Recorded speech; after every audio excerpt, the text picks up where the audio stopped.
Chapter 23. Dead People and Spirits. There comes a time in every boy's life when he wants to hunt for gold and silver that pirates have put deep in the earth. This desire suddenly came to Tom. He tried to find Joe Harper, but failed. He tried to find Ben Rogers, but Ben had gone fishing. Then he met Huck Finn. Tom took him to a place where they could be alone, and he explained. Huck agreed. Huck always agreed to do anything that would require time but not money. He had no money, but much time. "Where?" said Huck. Almost anywhere. "Do you mean that there's money in the ground everywhere?" No, it is in very special places, Huck. Sometimes on islands, sometimes in old boxes under the end of a dead branch of an old tree, but mostly under the floor in a house where the spirits of the dead gather. Who puts it there? People who take it away from other people. Why do they put it in the ground? If I were rich, I'd spend the money and enjoy it. I would too, but these people are different. Do they never return to get it? Nope. They think that they will, but they forget where it is, or they die. How are you going to find it, Tom? Where will you look? We tried hunting for gold on the island when we was pirates. I know where there's a house full of spirits, and there are old trees with dead branches everywhere. Is there gold and silver under every dead branch? No, that would not be possible. How do you know which one to choose? Choose all of them. Tom, we shall be working all summer. What is wrong with that? We might find $100 or valuable stones like diamonds. How'd you like that? Huck's eyes were shining. Give me the $100 and you can have the valuable stones like diamonds. Have you ever seen a diamond, Huck? I do not remember that I have. Kings have diamonds, and I've heard that some of them are worth $1 or more. Kings have hundreds of them. I do not know any kings, Tom. If you go to Europe, you'll see them jumping around. Do they jump? Jump? No. Why did you say that they jumped? Oh, I mean that you'll see kings everywhere. Not jumping. Why should they jump? But you will see many of them. The boys got some gardening things used for making holes in the earth. Then they walked 3 miles to an old tree with a single dead branch. They were very hot, and they sat in the shade of another tree to rest and smoke. Tom said, Huck, if we find some money, what will you do with it? Spend it before my father takes it and spends it.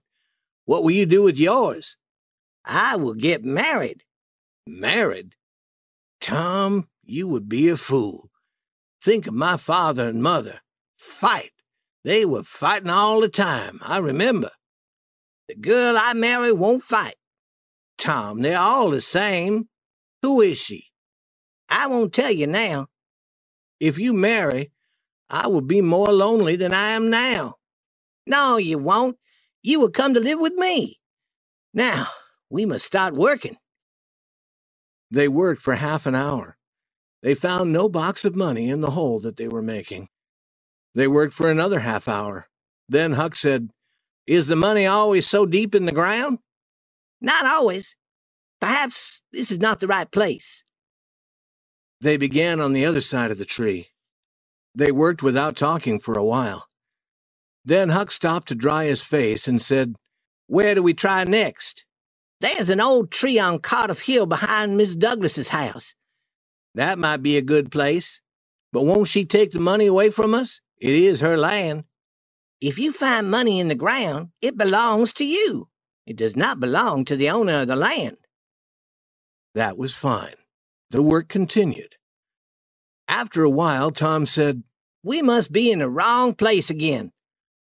Oh, I understand. What a fool I was. We must know where the shade of the dead branch is under the light of the moon in the middle of the night. That is where we must hunt for the money. The boys stopped work and returned to the tree that night. It was a lonely place. They talked little. When they felt that the right hour had come, They found the shade in the moonlight under the branch and began to work. Their interest was strong. They worked fast. The hole grew deeper and deeper. But every time they found something hard in the earth, it was only a rock. After a while, Tom said, "Huck, we are wrong again." "We can't be wrong. We saw the shade of the branch." "But perhaps the time was not right. We guessed. We did not know."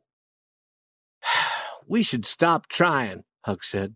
"We never know the right time, and I do not like the middle of the night with spirits of dead men around. I feel that there is one behind me all the time, and I'm afraid to turn." "I feel the same, Huck, and they almost always put a dead man in the hole to guard the gold and silver." "They do?" "Yes, they do. I've always heard that." "Tom, I do not like to be where there are dead people. They will certainly cause trouble for us." "And I do not like it. Suppose this one should lift his head. He's only bones now. Suppose his bones should speak to us." "Stop that talk, Tom. That is a fearful idea." "Huck, I do not like this place. We can try another." "Where?" "The old house where the spirits gather." "Tom, I do not like spirits or their houses.